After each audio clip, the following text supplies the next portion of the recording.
Hey, what's up, guys? So, before we get into the story, I just wanted to say I am pretty excited for a couple things here. So, I have a story coming from an author by the name of Sebastian J. Thorne.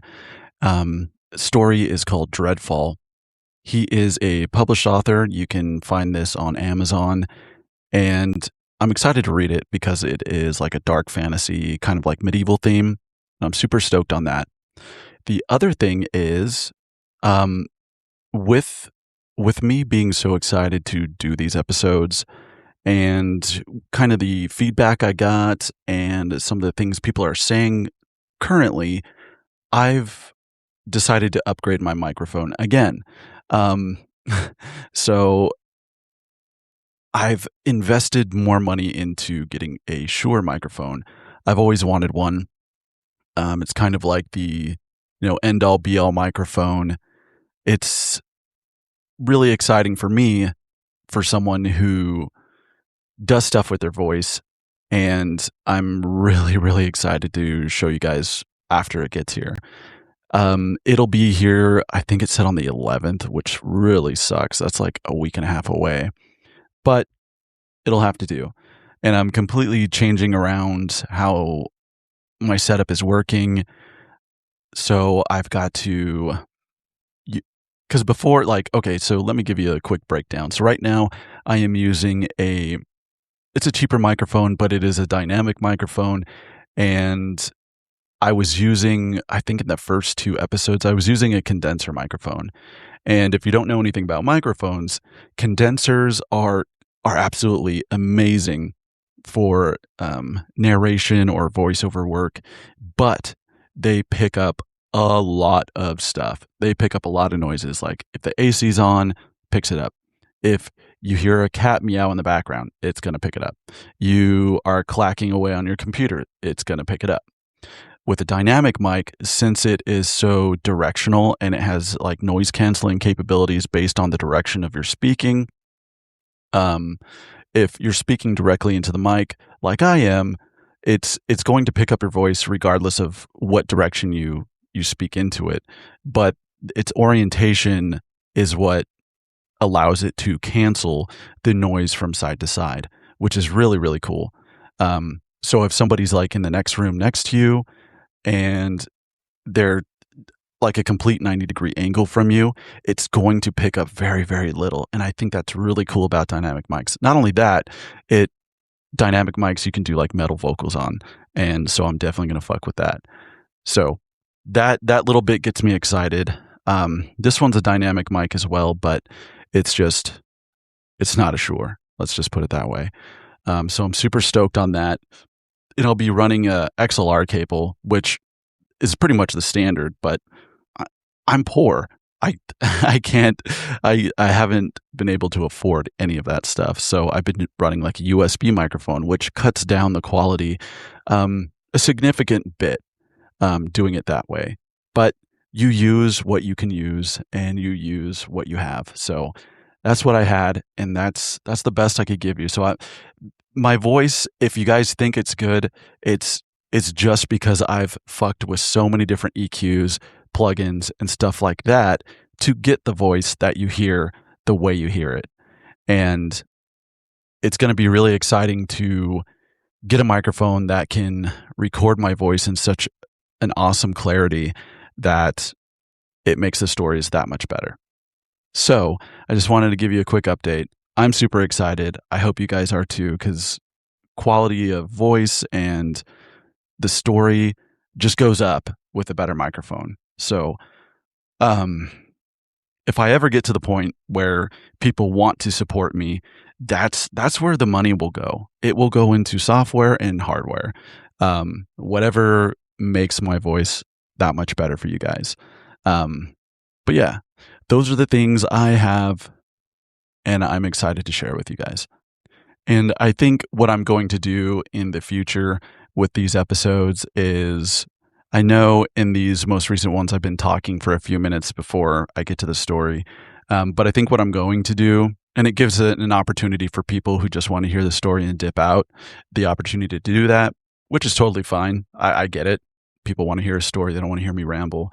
But for the people who do want like a more personalized experience, I think I'm going to, do a quick introduction of the author and the story. And then after the story is when I'll go into shenanigans and talk about just random shit. So then once you get to that point and the story's over, if you don't want to hang around, cool. Just leave and you can go listen to another podcast and get your stories in. If you want to hang around and hear what's going on in my life or cool new happening things in magic or video games or what have you, or things that I enjoy and you want to hear it at the end or just want to hear me ramble about nonsensical nonsense, then you can stick around. So that is the plan for future episodes. So hopefully the new mic will have that and then we can just pal around. So with that being said, I'm going to dive into the story. And like I said, this is Dreadfall by Sebastian J. Thorne. And again, this is a published novel or short story, I should say. And you can find it on Amazon. I hope you dig it. I digged it. Well, I haven't got through the story yet, so I got a little bit through it. So I know a little bit of it, but I think you guys will dig it too. It does take a tiny bit to build up, so just hang with me. It'll be worth it. I promise. All right. Dreadfall. All right. Chapter 1. The knight sat close to his campfire, alone.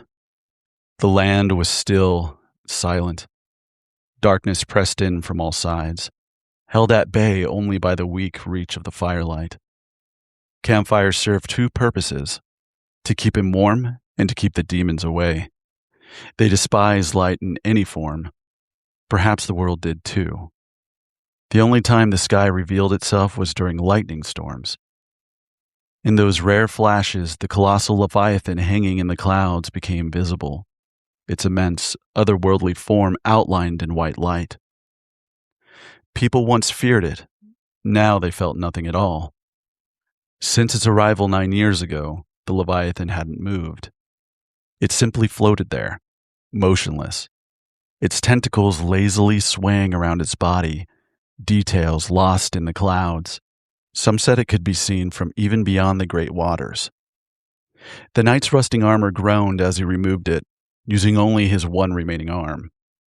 As long as the fire burned, he could rest. He kicked off his gauntlet with his feet, then stared at the back of his hand.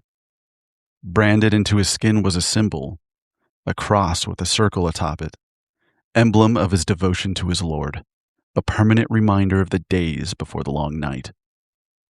He used to look at it with pride, once the heart of his duty as a holy knight, but over the years, through endless dark and snow, that pride had dulled into quiet sorrow. Chapter 2. The campfires he conjured at the end of each wake cycle always stirred a flicker of admiration in him. Making fire had become easy, and he never took it for granted. Blessed be the luck, or whatever force guided it, that he'd once been taught magic. Long before the endless night began, the arcanes had showed him how to wield that gift. He never had to search for dry wood or flint. He could simply will flame into existence with his hand. The one-armed knight had not seen another human in some time. It had been snowing for too long. 9 years too long.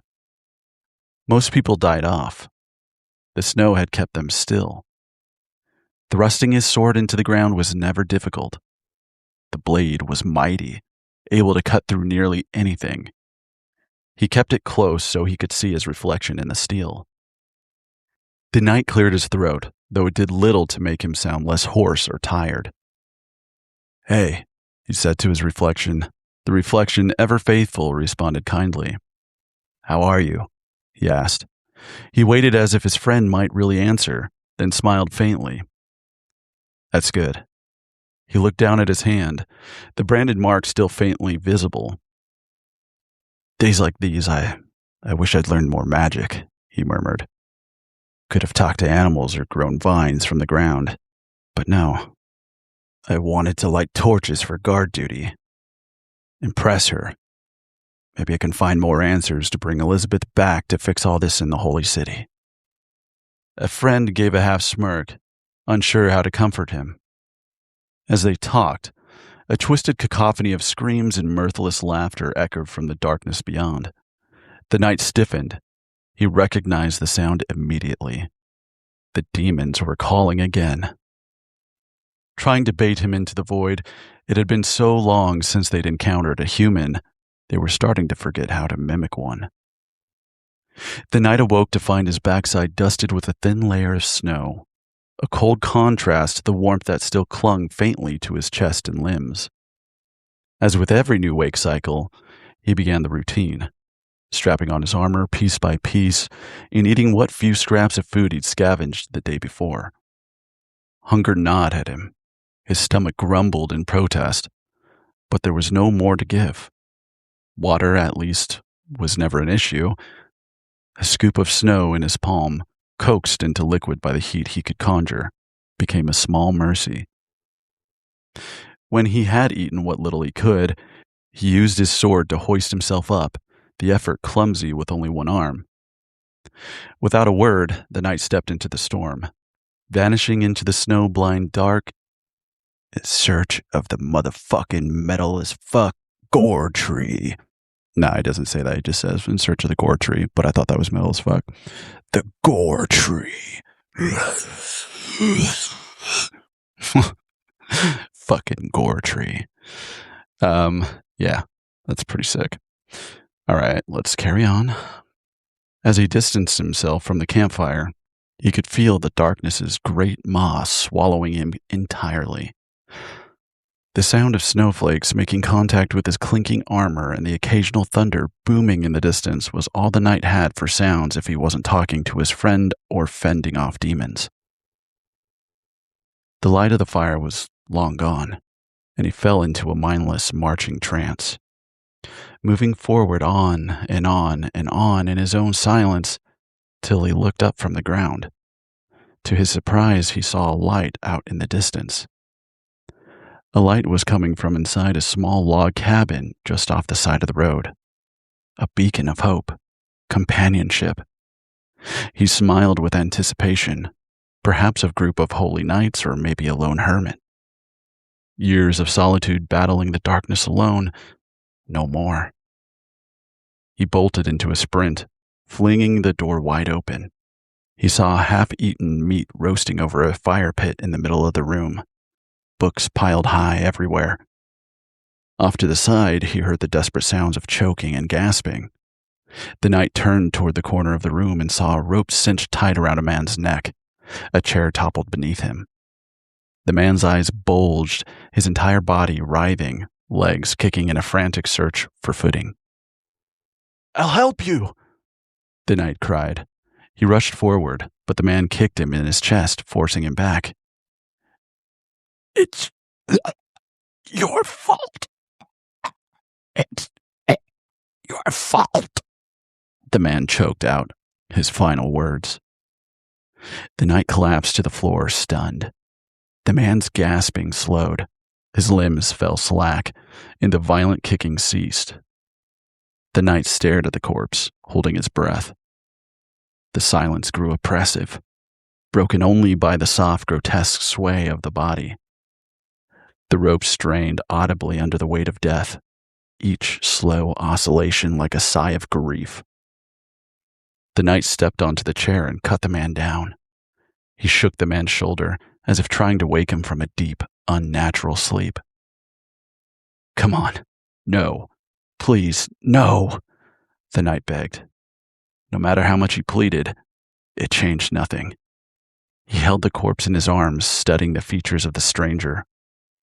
The man's bloodshot eyes bulged grotesquely. His graying, receding hair had been neatly combed back. His freckled, weathered skin was worn like leather. A branding of a tree marked the top of his hands. The knight wrapped his arm tightly around the man, pulling him close, seeking warmth that was quickly fading. For a fleeting moment, despite the absence of life, he didn't feel so alone. He shoveled the last mound of dirt and snow onto the shallow grave. Kneeling, he murmured a short prayer, then bowed his head in silence to mourn. Later, seated by the fire, he began carving pieces from the roasting meat. The flavor was disturbingly familiar, though he couldn't quite place it.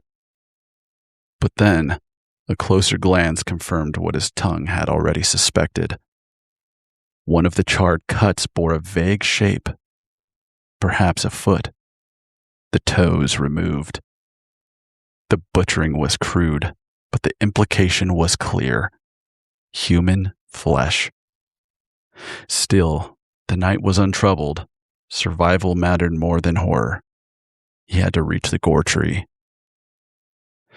As he ate, the knight noticed a book resting nearby. Its cover was deep blue with gold accents, and in the bottom right corner a single word was embossed. Marcus. Marcus. That must have been the man's name, he thought. He pulled the book in front of him and flipped it open. It contained spells and incantations, though with his limited knowledge, much of it was difficult to decipher. He thrust his sword into the floorboards, angling it just right to speak to his companion. This man was the man of the arcanes, from the Holy City.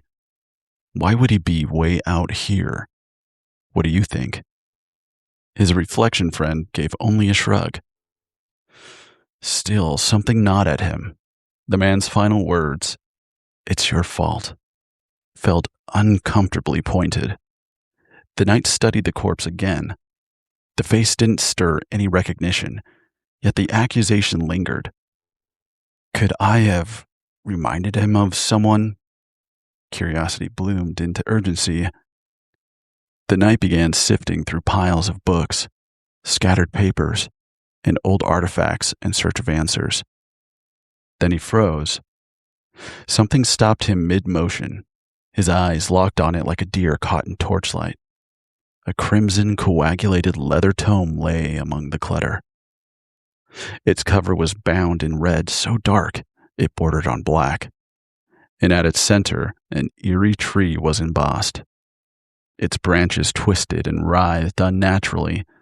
The leather was cracked and weathered like the bark of a long-dead tree. No leaves remained, only a gnarled network of limbs, sprawling and bare. The embossing shimmered in the firelight, almost as if it moved, stirring gently from some ancient slumber. Its presence was undeniable, captivating, unsettling. Something about the tome demanded to be noticed. It lay on the floor as if pleading for its contents to be read. The knight, hesitant but compelled, opened it. It was Marcus's journal. Inside, Marcus chronicled his study of the gore tree and detailed its location in the heart of the Holy City. He confessed that he had once considered making a deal with it, hoping it might grant his son the ability to walk again, but the sacrifice it required had been too great. So the rumors are true, the knight murmured. A deal can be made with the gore tree. Maybe he thought there was still a chance for them to be together. Suddenly, unfamiliar and nightmarish memories surged through his mind. Flashes of blood-red skies, stark black and white landscapes, fields of corpses, and above it all the Leviathan loomed, watching in silence, indifferent. He snapped the book shut. A shiver ran down his spine. He let out a nervous chuckle, unsettled by the strange visions, slipping the tome into his travel pouch for later study. He reminded himself of what he needed most right now. Sleep. A bed? How strange it felt to sleep in a bed. How long had it been? With a full rest cycle behind him and his hunger finally satiated, it was time to leave these lands and continue toward the Holy City. He doused the fire, drew his sword, and opened the door. He swung his blade outward, half expecting it to meet resistance. But nothing greeted him. No demons waited in the shadows. For once, he was glad to be wrong. He looked skyward, waiting for lightning to break apart the black abyss above. The randomness of the strikes always held him in suspense. When the sky finally cracked, it revealed nothing new. The Leviathan still loomed motionless above the world, Its presence, so vast yet so passive, tightened the knight's jaw. It did nothing, caused no direct harm, yet its mere existence blanketed the world in eternal night. It felt like a taunt, though to what end, the knight could not say. He turned to the grave one last time. "May Lady Light watch over you," he murmured, then stepped into the long night. His wandering eventually brought him to the gates of the Holy City. Gothic architecture loomed before him, so immense it defied human comprehension. The towering structures clawed skyward as if trying to tear through the clouds. Once a thriving center of knowledge and spiritual communion, the city now stood hollow and entombed, nothing more than a concrete coffin for its lost inhabitants. His boots crunched over the snow-covered bridge as he crossed into the city. The snow began to fall faster. A storm was rolling in. Suddenly, a hissing gust of force shattered the stillness behind him. He gripped the hilt of his sword and spun around, fighting the haze of exhaustion and delirium. Two red, beady eyes pierced through the gloom. He froze, steadying his stance. His muscles tensed, ready to either strike or flee. A demonic woman's shriek of laughter echoed across the bridge. The glowing eyes crept closer, deliberate and calculating. The ground beneath him rumbled as tentacles slithered forward, wrapping around the ancient stone bridge. Then the voice, bubbling and acidic, as if seething with rot. "I am the Watcher. Why have you returned to this place last night?" He didn't answer. He had no intention of playing games with demons. With precise movement, he raised his hand and splayed his fingers wide. Heat bloomed in his veins, building in his palm.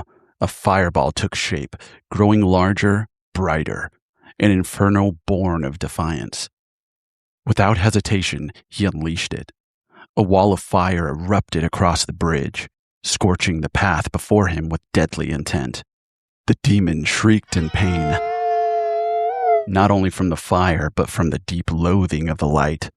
Its tentacles recoiled, writhing backward in a frenzy. The knight didn't hesitate. He turned and sprinted toward the city. As he fled, the flames briefly illuminated the creature behind him. He had never seen a demon so vile, so utterly monstrous. He could not be defeated here. Not in the Holy City. The demon's shrieking shifted to a guttural roar. Its rage quaked the bridge beneath them. The knight's stride began to falter as the creature's pace accelerated, closing the distance with terrifying force. He hurled another arc of fire behind him, hoping to slow the beast, but it barely staggered. The inferno only seemed to enrage it further. Whether by divine grace or unholy fortune, the storm struck at just the right moment, casting a dense veil of snow that swallowed them both in chaos. Blinded by the flurry, the knight scoured the area for shelter. The wind screamed past his ears. Then, a narrow alley. It reeked of rot, likely an old septic runoff. Perfect. He squeezed himself between the stone walls, pressing into the shadows and forcing his breath into slow, shallowed puffs. Though strong and swift, he wasn't foolish. He knew when to stand his ground and when survival meant running. The demon moved like a wild wolf, sniffing through the dark for its unwanted guest. The knight squeezed his eyes shut. Even in this frozen, godless world, the stench of sewage prevailed, clawing up his nostrils and churning his stomach. He gagged and pinched his nose, praying it might help. Clanking, crunching, bits of concrete rained onto the street as the creature climbed overhead, its weight cracking stone and shadow alike. "You were there last night," the demon hissed into the black void. "Do not go to the gore tree. There is nothing left for you there. You will not find what you are looking for." Its voice echoed across the rooftops, followed by heavy thuds as it leapt from one building to another, determined to root him out. The knight stayed frozen in place until the sounds faded. Only then did he release the tension in his limbs and exhale, trembling with the weight of relief. He squeezed back toward the alley's mouth, his eyes darting. Then, sword ready, he plunged once more into the tempest. Paranoia swirled through his mind like the snow around his feet. The Watcher could be anywhere. What a strange demon, he thought. So few could speak, and those who could were always the worst. He kept his head on a swivel, eyes scanning for shelter or threat. Snowflakes lashed at his face like 1,000 icy needles, stinging his cheeks, blinding his eyes. He stumbled forward, desperate for the feel of a doorknob beneath his hand, hoping it was just a few steps away. Eventually, blind luck guided his hand to a doorknob. He yanked it open and slammed it shut behind him, resting his back against the cold wood. The air inside was thick with dust and stale decay. He conjured a small flame in his hand to light the room. Cobwebs clung to the rafters, and rats scurried in all directions. Wooden tables filled the space, once polished smooth by the touch of countless patrons who would never again know the joy of drunken camaraderie. Songs that once echoed through late-night hours would be chanted no more. The bar, where ale and mead once flowed like lifeblood, now stood dry and cracked, its surface etched with ghostly remnants of long-forgotten conversations. The tavern was nothing but a holy shell of what it once was. He made his way to the back of the bar, searching for any liquor that might quiet his mind. Bottle after bottle lay shattered or dry. After some time, he unearthed a few intact bottles containing sloshes of various spirits. Without hesitation, he poured them all into a single mug, a reckless amalgamation of bitterness and burn. Lifting the mug to his face, he gave it a few good swirls. The smell alone made him recoil, his head jerking back. With a sharp inhale, he forced the mystery brew down in a few desperate gulps. Been there, done that. You ever hear of a bar mat? Gross. As soon as the mug was empty, he hurled it blindly across the room. It shattered into fragments somewhere in the dark. Then the pain began. He doubled over, his throat aflame, burning like the fires of pandemonium. 1,000 molten needles stabbed through his stomach. Gasping like a fish out of water, his body violently rejected the liquor. He coughed, drooled, and convulsed like a diseased animal unable to compose itself. Collapsing to the floor, he curled into himself, waiting, enduring until the agony finally began to ebb. The liquor began to take hold. His thoughts grew sluggish, his brain swaying as if suspended in gelatinous cage.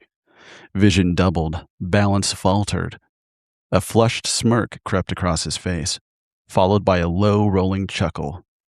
He grabbed a few candles and staggered behind the bar counter, slumping low to stay hidden from the windows. With shaking hands, he placed the candles in front of him to better see his companion.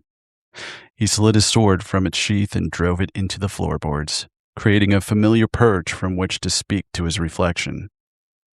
"This has to be everything we need to understand the gore tree," he muttered, flipping through the brittle pages. "Marcus was trying to make a wish, I think. His son had a crippling illness. He couldn't walk. Not even all his arcane knowledge could fix him." The knight could make no sense of the gore tree or the Leviathan. Marcus's notes had devolved into incoherent scribbles, rough sketches of black voids, beings emerging from them and stars consumed by the Leviathan. A crude drawing of the gore tree appeared, surrounded by wave-like lines connecting it to celestial monstrosity above. Clutching his head, the knight winced as visions assaulted him. Flashes of horror too surreal to grasp. Life and death, light and shadow, land and sea, peace and war, beginning and end. The pain blistered through his skull, making him lightheaded. His ears rang, then everything went black. When he came to, his mouth was parched like a raisin, and his head pounded like war drums. Rubbing his eyes brought no relief. The candles had burned to their wicks, extinguished. He pushed open the pub door. The storm had passed. There was no sign of the watcher. Scooping snow into his hand, he melted it into water with a faint glow of heat. He drank until the thirst was sated. Gently, he shut the door behind him and retrieved Marcus's book, determined to learn more about the location of the gore tree. From what he could decipher, the tree stood in the center of the city, hidden within a grand plaza. Only a few more miles remained. He pressed onward, deeper into the holy city. The stillness grew more oppressive with every step, and the farther he ventured, the more the towering structure seemed to loom. No longer ruins, but watchers. Their jagged silhouettes stretched skyward, casting shadows that stalked him like sentient eyes. He could feel it. Something watching from behind every shattered window, every cracked archway. Demons, tracking his every move. What began as a determined march soon quickened into a nervous jog. He had to reach the gore tree. It was the only thing he had left to do. Then a hiss split the silence above.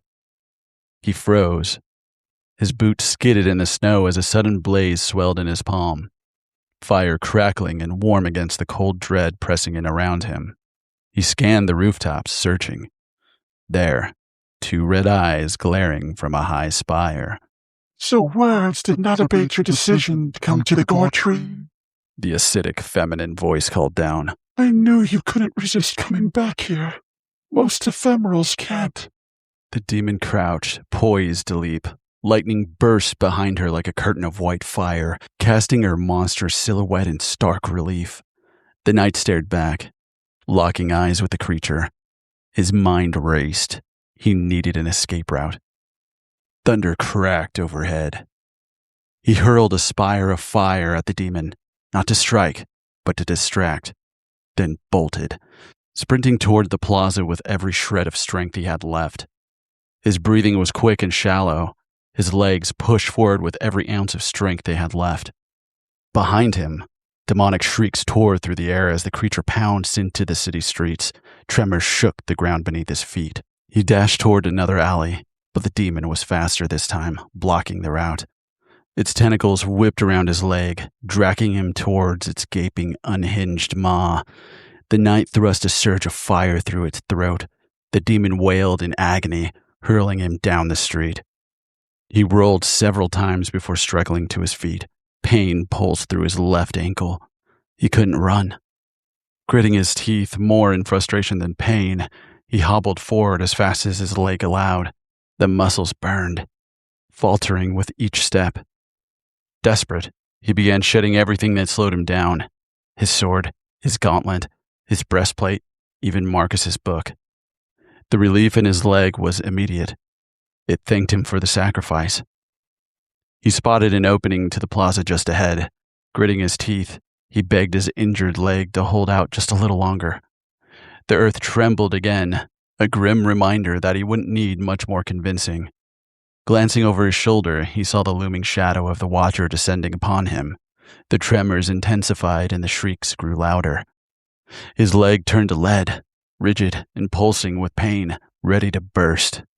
With a final cry, the knight hurled his body into the plaza, rolling across a stone and clawing his way forward, groaning in frustration. He dragged himself toward his goal when suddenly the air shifted.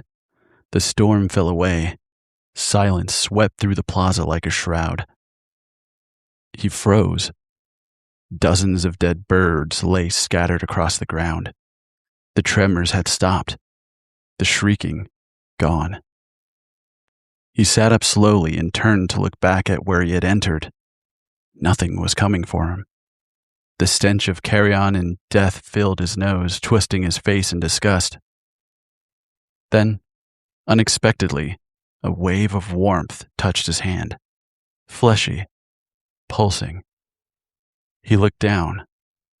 From between the tiles, roots bulged and broke through the earth, writhing like veins alive beneath the stone. A deep, ancient voice, ethereal and immense, echoed across the plaza. Why have you returned, lost knight?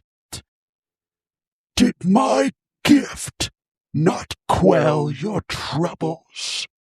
The knight turned, staggering back, eyes wide in horrified awe. The gore tree, he whispered. It was an abomination, an assault on his senses. A grotesque colossus of flesh and bone twisted into the form of a tree.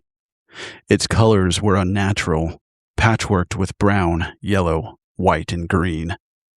Human and inhuman parts fused together. Roots made of severed legs, a trunk of bloodied torsos stacked and carved to bear its weight.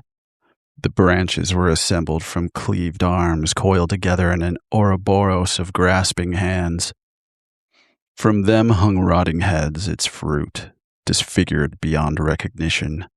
A red aura pulsed behind the tree, radiating an otherworldly glow. The entire structure breathed, moaned, and shivered, its many voices echoing in an eerie, discordant lull. The knight stood frozen, his jaw slack. He couldn't grasp the full horror of what he saw. "I've come to make a deal." A fleshy branch groaned as it lowered to meet him. One of the rotting heads twisted to life, lips peeling back as it spoke in the same ancient voice, not from the tree itself, but from the Leviathan speaking through it. "Do you not recall why you were missing your left arm?" A rush of cold washed over him, dazing his mind. "In battle, seizing a castle, I took a blow from a halberd. I was recovered, but my arm, too damaged, it had to be amputated." The tree lowered another branch toward him. At the center of the fused arms, a symbol was carved into the top of a hand, a cross with a circle above it.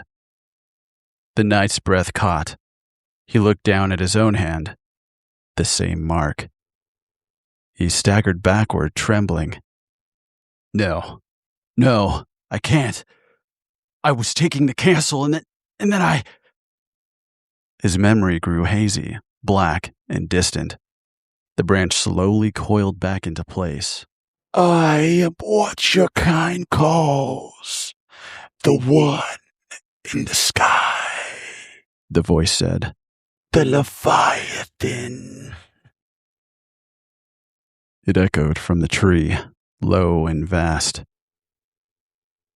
"Your lord sent you here 9 years ago to seize the holy city. Your forces swept through, killing men, women, and child. You took great pleasure in it, but your interest wasn't just bloodshed. You knew of the tree, its secret. Your lord told you everything, trusted you to guard it. A pause. Your wife was dying of the plague. This was your chance. I gave you what you wanted, and you took it." The knight gripped his head and fell to his knees, doubled over. The siege returned to him in brutal flashes, his arm freshly severed and bound to the tree, his wife healed and standing beside him, the Leviathan looming in the sky, casting darkness that never lifted. They had walked together through the long night, battling demons side by side, until the cold claimed her too. The snow kept her still. He collapsed onto the ground, grief written deep into his face. Tears fell and froze the moment they touched the earth.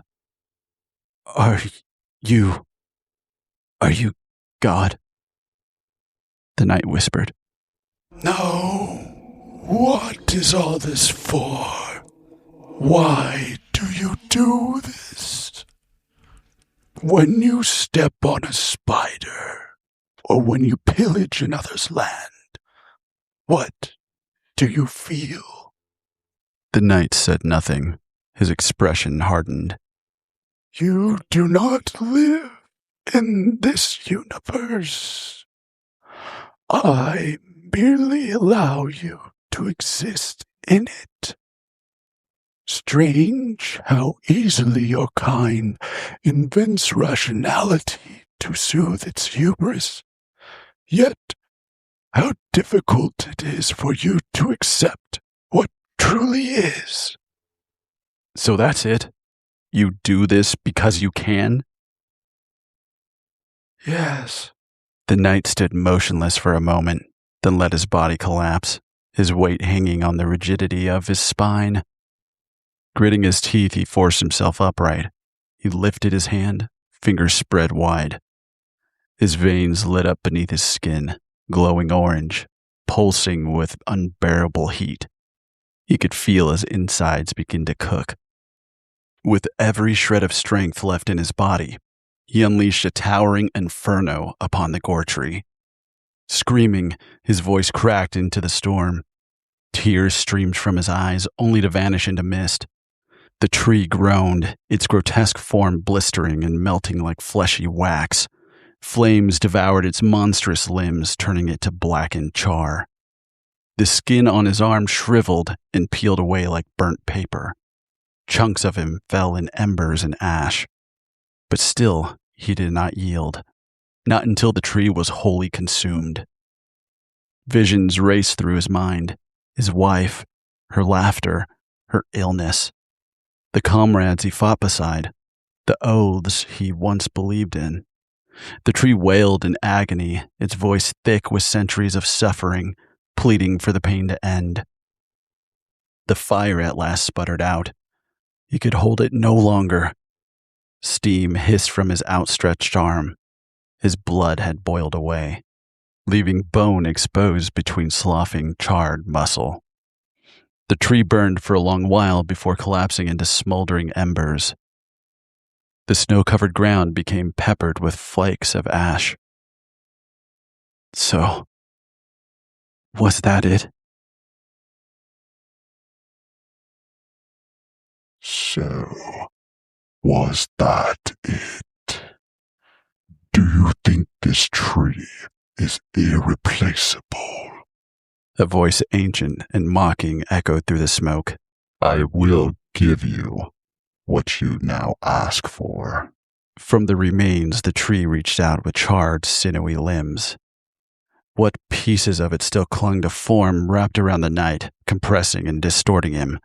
Blood spurted, bones cracked and twisted under immense pressure.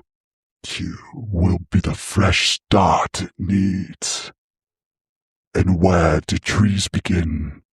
From the roots. Don't worry. You won't die yet. Not yet. The knight became part of the grotesque abomination. His body was embedded deep into the soil beneath the tree. Only one of his eyes remained from above ground, left to bear eternal witness to who might come after. He could feel the tree begin to hum, then tremble. It lifted from the ground, rising past the clouds, higher still, into the stars. The night soared with it, passing through realms and other planes of existence in the vast black ocean of the void. He saw things no man was meant to see. Stars with shimmering rings, stars that pulsed with color and heat, stars that defied the logic of life and time. It had been 100 years, maybe 800, since the gore tree found a new home of an orange desert world. A flat, barren wasteland stretched endlessly in every direction under the eerie glow of 3 moons, each orbiting at its own rhythm. The eye of the tree watched as days and nights passed, slowly forgetting who he was, forgetting what anything was. His eye was all that remained, his only tether to the world. One day, a group of tall, red-skinned humanoids with dark hair stumbled upon the tree. They gasped in horror. Some wept, speaking in a language the eye could not understand. They gestured urgently among themselves, theorizing, debating, trying to make sense of what they had found. Weeks passed. The red-skinned beings returned. bringing more of their kind who were equally captivated by the grotesque monument. Months turned to years. Gradually, they began constructing structures around the tree, almost as if they were trying to protect it. Their tattered clothing gave way to white ceremonial robes. From a handful, their numbers grew, tens, then hundreds, gathering in reverent silence. Eventually, they began to pray. And that was Dreadfall by Sebastian Thorne. So, that was pretty dope. That took way longer than 45 minutes to edit, FYI. I've been doing this, I think, since like noon, and it's like 4:30. Oh man, I am beat. But yeah, love me some dark horror fantasy.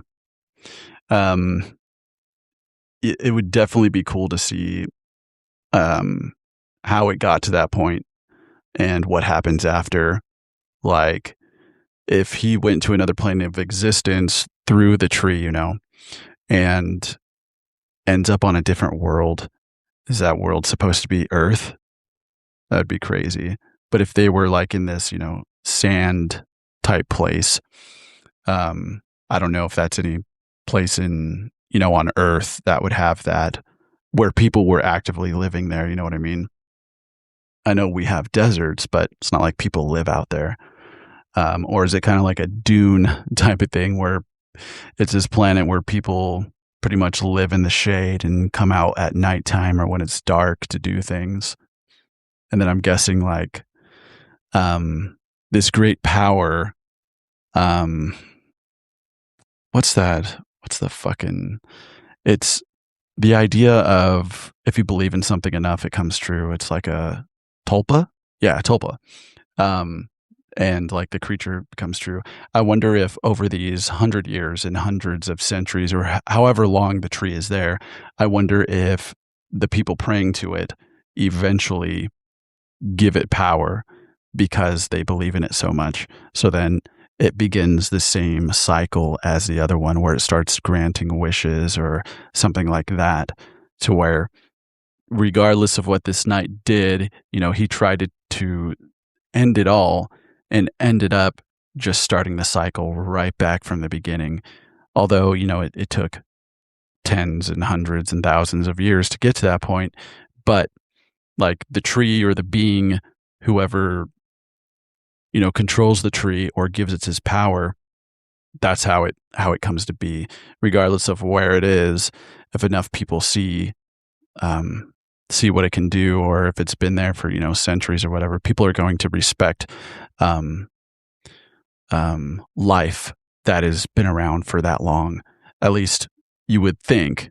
I mean, logging companies don't give a fuck about trees, so we can't use humans for the most part. But if something has been around for, eons and it's still around, people are going to see that and acknowledge the power that it has. But I am very tired. So I'm going to cut it off there as far as the story goes. But as far as anything else, Hobbit set comes out next week. That's pretty dope. But once again, WotC fails to do anything about scalpers. Although I don't think they can really do anything because they're selling it to, distributors, and the distributors are selling it to the LGSs and all that stuff. So we don't really have control over the price there, but all the scalpers, fuck all us normal guys once again.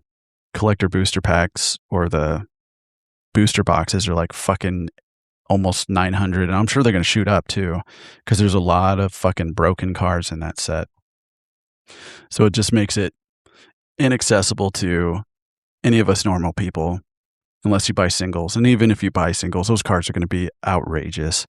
And it just makes me so upset because I love The Hobbit. I love Lord of the Rings. I'm like a big high fantasy guy. So I was pretty stoked about this set. But as soon as I knew it was coming out, I knew we wouldn't be able to get our hands on it unless you're rich. You're not gonna get it for a decent price, and that's really disappointing because ultimately it hurts the fans over everything else. Like if it doesn't sell, if nobody buys it, nobody buys it, so the fans aren't buying it, so people aren't getting to play with these cards. Yes, it hurts the scalpers because nobody buys it and it drops the price, but man, it just makes me all upset. Like something we love so much, and it's just ruined by corporate greed and just really shitty people. Same goes for everybody in the Pokemon world. I feel bad for them. They've been having it done to them a lot longer, but that's partly the reason we have it so much too. Is the Poke Bros came over to Magic for whatever reason. Like we're nerds. Get out of here. We play with our cards. We don't just buy them to sell them for resale. But somehow, some way, somebody got the idea to tell some Poke Bros and like fucking hedge fund bros, hey, you should buy a bunch of Magic shit and sell it. You'll make a ton of money. But anyways, I don't want to ramble about that. Just gets my blood boiling. As far as video games, I know Halo came out like last week or something. That's pretty cool. We haven't seen anything from Halo in a long time. And I mean, this is the Halo that counts too. Halo 1, 2, and 3 were the last of the Mohicans as far as Halo goes. That's really probably as far as Bungie goes. Man, fuck Bungie, man. They're so fucking dumb. What else? I know, have you guys played that, what is it? It's like Mistfall Hunter or something. It came out on Game Pass on Xbox, so I'm sure it's on PC too. It's all right, but it's like an extraction game, but it's like a dark fantasy, so like Souls type shit. But you go in there with a group, or you can go in solo, and you pretty much kill things and like loot things, and you try to find better gear, so then you can take on bigger bosses, and you have to extract out of there. And the extract is like fucking convoluted, man. Like, so you have to go in there and like you kill your things, you loot your things. Hopefully when you try to extract, you have like a lot of inventory that you can just like transfer into your storage. But as you're leaving to extract, like a normal game, they would have like you call a chopper or something and you got to survive for like 30 seconds before the chopper gets there. And while that's happening, that just signals all the third party douchebags who just come by and try to kill you for your stuff. But in this one, you have to find these certain they're like these little, what are they, like bell goblin things or like bell nymphs or something. They have like these bells on their head, and you have to kill them. And once you kill them, it drops like a little ring on the ground, and then you have to like sit there and ring this bell, which is also alerting everybody around you. And then you have to sit in the little circle until it extracts you. So I could definitely see it being super frustrating, because I know in the Division, when I played that a long time ago, it was really frustrating in PvP, because when you would go and get all the cool stuff, like you and your group put in all this effort to get these awesome guns and these really rare drops, just to get taken out in like the final seconds of trying to extract out of there. And it's the same thing could go for what's that fucking that game everybody was all about. Now it's like, I don't think a lot of people Arc Raiders, yeah. Same thing with that. You spend all this time looting, and then like as you're trying to extract is when people do that. And like I get it. There's PvP. But if you're doing that, you're a fucking rat bastard. I'm telling you right now, you are a rat bastard and deserve to die. I fucking hate you. That just like, how is that fun? How's that fun for anybody? Like, and there's so many people who are doing it that when you do it, you're just people are going to do it to you. It just makes no sense. Why not just let people do that? Or why do games have to have these stupid, shitty mechanics in there? Why couldn't they just make it a, uh, you know how Night Rain? It's just, you got 3 people and you try to do the same thing, kind of like Fortnite shit. The the circle collapses on you and then you take out different bosses and you try to see how far you can get and get to the 3rd night to kill the main boss. Like that's fucking dope. Because you don't have to worry about other people, just your team. Do that with these type of games. People don't want that type of PvP. If you want to do that shit, go play fucking Call of Duty or something. Go be a sweat over there. But like, let the fantasy bros like do their thing. That's just my take on it. I'm sure other people will say the complete opposite and be like, "Oh, it's got fucking PvP in it, so why are you fucking crying? If you know there's PvP in it, why even play it?" Yeah, I get it. I get it. And that's why I won't play it. And not saying that I'm bad at PvP, like I'm good at most PvP style games. Um, Not like pro, but like when I played Destiny a lot, like I was pretty fucking good at that game. Same with Call of Duty. Uh, I just don't play those games anymore. I don't want to be competitive. I don't want to sit there and like talk shit to people. Those days are over. I'm pushing 40 now. Like I want to play like fucking shit that gets me out of my world. That's why I like Crimson Desert so much. That game was so fun. But like I do with most games I enjoy, I played it too much and I got burnt out and I hadn't beaten the game. So now I've got to get like, and it's the same thing with like recording or writing.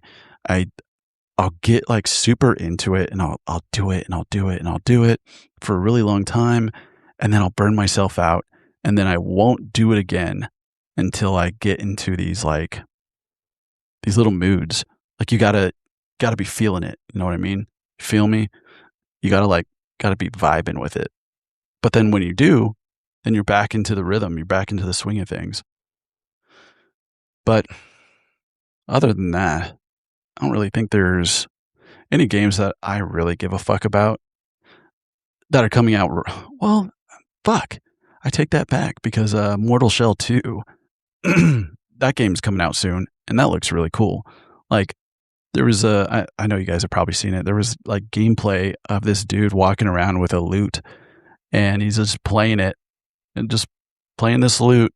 And then the lute turns into like some crazy fucking weapon, and he's like smashing the boss's face in with like, it's like a knuckle or like a fist weapon, and he's just like fucking pounding the face of the boss in. And then like it like fires out some sort of magic or fire or something, and he's like blasting people with it. So fucking cool. Like the amount of difference from the first Mortal Shell, which was okay. I wasn't that big a fan of it, but the second one looks a lot of fun. Same with isn't Lords of the Fallen coming out with another game?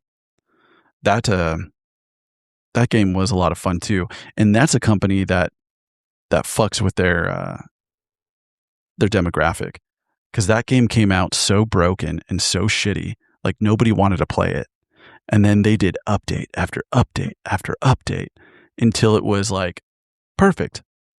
It was a solid fucking game.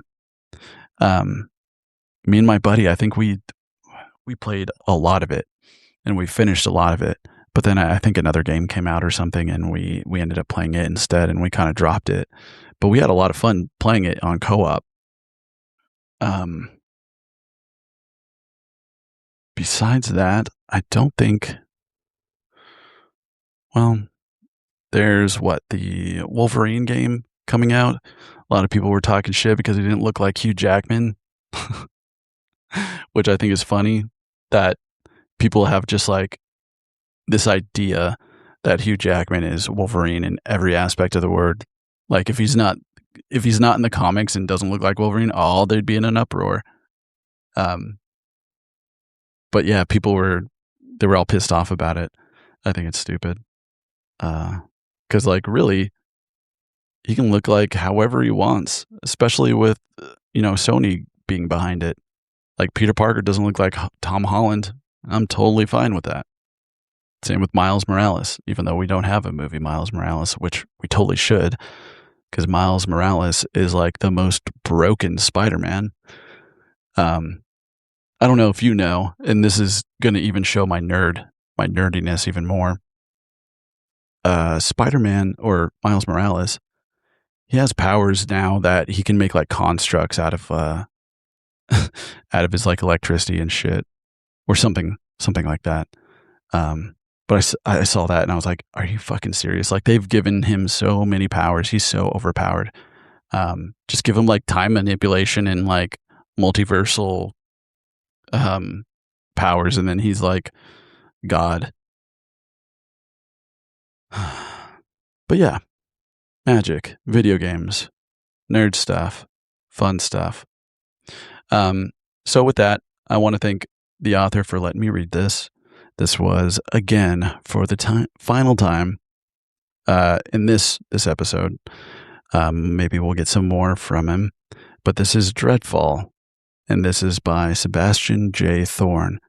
If you'd like to check it out, he told me it's on Amazon. So just search up Dreadfall on Amazon, and I'm sure you can find a paperback copy. I'm sure it's reasonably priced. I haven't looked myself, so yeah. That, and we will see you on the next one. Hope you guys enjoyed this one. I put a lot of time and effort into the other voices, so I hope you guys enjoyed that. Be prepared for, I believe, next week's episode, because I'll have a different mic on that one. Your boy's going to sound sultry. Ain't nobody dope as me, because I'm so fresh and so clean. It's your boy, Orzov, signing off. Bye. Free audio post-production by alphonic.com.